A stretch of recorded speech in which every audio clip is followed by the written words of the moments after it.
കൂടുതൽ വാർത്തകളും വീഡിയോകളും കാണാൻ ഈ ചാനൽ സബ്സ്ക്രൈബ് ചെയ്യുക. കൂടെ ബെൽ ബട്ടൺ അമർത്തുക. Please subscribe our channel.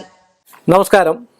എല്ലാ മാന്യ പ്രേക്ഷകർക്കും ജ്യോതിഷ വിശ്വാസികൾക്കും ജ്യോതിഷ പ്രേമികൾക്കും എന്നെ ഇഷ്ടപ്പെടുന്നവർക്കും ഏഷ്യ ലൈവ് TV-യിലേക്ക് നിസ്സീമമായ സ്വാഗതം. ഇന്നിവിടെ പറയാൻ പോകുന്നത് ബി എന്ന അക്ഷരത്തെക്കുറിച്ചാണ്. ബി എന്ന അക്ഷരം നമ്മുടെ ഇഷ്ടംപോലെ പേരുകളുള്ളതാണ്. നമ്മൾ അടുത്തുള്ള ആൾക്കാരെയൊക്കെ ബി വെച്ചിട്ടുള്ള അക്ഷരങ്ങളുള്ള ആൾക്കാരെ നോക്കി നല്ല ആയുസ്സുള്ള ആൾക്കാരാണ് ഇവർ.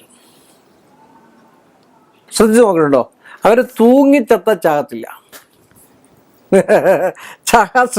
മരിക്കാൻ ശ്രമിക്കാൻ തുടങ്ങിക്കഴിഞ്ഞാൽ പോലും മരിക്കില്ല. അങ്ങനെയുള്ള നല്ല ആയുസ്സും കീർത്തിയൊക്കെ ഉള്ള ആൾക്കാരാണ് ബി എന്ന് പറയുന്ന അക്ഷരത്തിൽപ്പെട്ട ആൾക്കാർ. പക്ഷെ അവർക്ക് പല സമയത്ത് മാനസിക സമ്മർദ്ദങ്ങൾ കൂടിയിട്ട് മരിക്കാൻ വരുന്നത് തോന്നായിട്ടുള്ളൊരു അവസ്ഥ ഉണ്ടാകുന്ന ആൾക്കാരാണ് ബി എന്ന് പറയുന്ന അക്ഷരത്തിൽപ്പെടുന്ന മിക്കവാറുമുള്ള ആൾക്കാരൊക്കെ.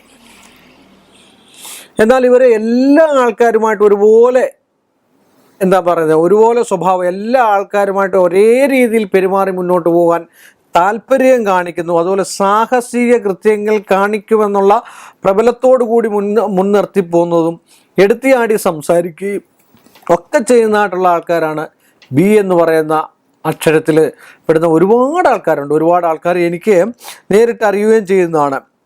അത് തന്നെയല്ല, എന്തുമാത്രം ഏതൊക്കെ കാര്യത്തിലൊരു ലക്ഷ്യം നേടണമെന്ന് ഇവരെ മനസ്സിൽ വിചാരിക്കുന്നു, ആ ലക്ഷ്യത്തിലെത്താൻ ഏത് രീതിയിൽ അവർ പരിശ്രമിക്കുന്നതാണ്.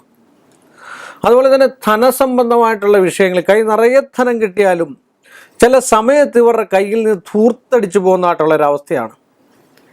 ഇപ്പം നമ്മൾ തന്നെ പറയുകയാണെങ്കിൽ കുറേ സാധനങ്ങളുണ്ട്. ഒരു മോട്ടോർ ബൈക്ക് ഉണ്ടാക്കി, ഒരു കാർ ഉണ്ടാക്കി, കുറേ കാലയളവിൽ അത് നിന്നിട്ട് അതങ്ങ് നഷ്ടപ്പെട്ടു പോകും. എങ്ങനെയെങ്കിലും നഷ്ടപ്പെട്ടു പോകും. കുറേ സ്വർണ്ണങ്ങളുണ്ടാക്കി വീണ്ടും കുറേ കാലത്ത് ഒരു ചെറിയ ദാരിദ്ര്യങ്ങളും കാര്യങ്ങളും അനുഭവിച്ചതിന് ശേഷം വീണ്ടും സാമ്പത്തികം ഉണ്ടാക്കുന്നതായിട്ടുള്ള അവസ്ഥാന്തരം ഈ ബി എന്ന് പറയുന്ന ആൾക്കാർക്ക് ഉണ്ടാകുന്നത്. ഇവരുടെ കുടുംബ സംബന്ധമായിട്ടുള്ള വിഷയങ്ങളിൽ അലോരസങ്ങളും ദുരിതങ്ങളൊക്കെ ഉണ്ടായി കാണുന്നുണ്ട്. ഒരു മധ്യ വയസ്സ് കഴിഞ്ഞതിന് ശേഷമുള്ള അവസ്ഥ. സാധാരണ ഇവരൊക്കെ അന്തിമഘട്ടത്തിലാണ് ഏറ്റവും കൂടുതൽ സുഖങ്ങൾ അനുഭവിക്കാൻ യോഗമുള്ളതും ഒക്കെ ഉള്ളതായിട്ടുള്ളൊരവസ്ഥ. കാരണം ആദ്യ ഘട്ടത്തിൽ ഇവർക്കൊക്കെ ചെറിയ ഒരുപാട് കഷ്ടപ്പാടുകളും ബുദ്ധിമുട്ടുകളും ദുരിതങ്ങളും ഒക്കെ ഉണ്ടാകാൻ സാധ്യതയുള്ള അക്ഷരത്തിൽപ്പെടുന്ന ആൾക്കാരാണ് ബി എന്ന് പറയുന്നത്. ഇത്രയും പറഞ്ഞുകൊണ്ട് മറ്റൊരു വിഷയവുമായി നമ്മൾ തമ്മിൽ വീണ്ടും കാണുന്നവരെ എല്ലാ മാന്യ പ്രേക്ഷകർക്കും എൻ്റെ നിസ്സീമമായ നന്ദിയും കടപ്പാടും. കൂടുതൽ വാർത്തകളും വീഡിയോകളും കാണാൻ ഈ ചാനൽ സബ്സ്ക്രൈബ് ചെയ്യുക. കൂടെ ബെൽ ബട്ടൺ അമർത്തുക. Please subscribe our channel.